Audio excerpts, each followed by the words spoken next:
August 5th, 1990, day 3 of the crisis in the Middle East. Events are quickly spinning out of control. The Iraqi army lays waste to Kuwait and moves into position to attack Saudi Arabia. The Middle East is a tinderbox threatening to ignite a global conflict. That's the crisis facing Commander-in-Chief George Herbert Walker Bush.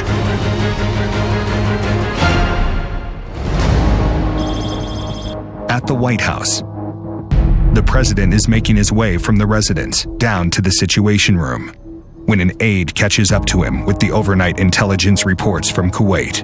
The commander-in-chief is shocked by what he sees. The atrocities committed against the Kuwaiti people was horrendous.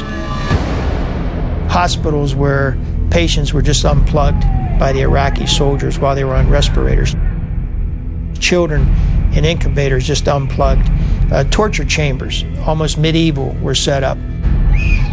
Saddam Hussein has terrorized the region for more than a decade, deploying chemical and biological weapons against Iraqi's Kurds, killing 200,000 of his own people.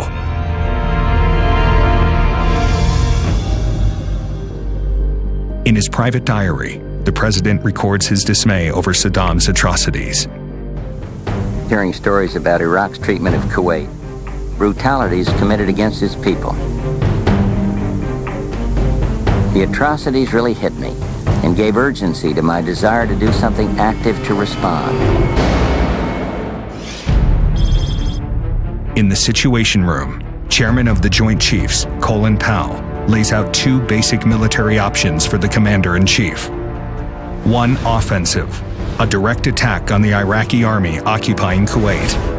One defensive, a massive military force positioned along the Saudi Arabian border, ready to strike if diplomacy fails.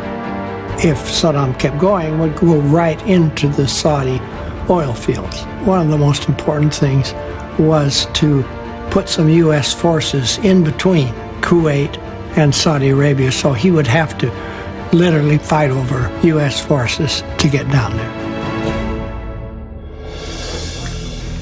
Most of the NSC team advocates the use of force as the only way to stop Saddam.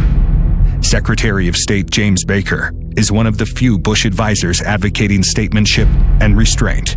I said, you know something, George? This problem has all the characteristics that brought down 3 prior presidents. It's got hostages, it's got a big increase in the price of oil, and it's got the possibility of body bags.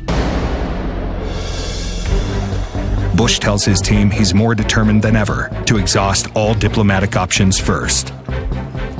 President Bush didn't want the American people to think he was going to cowboy this thing, that we were going to leave no stone unturned in the search for a solution that didn't involve bloodshed.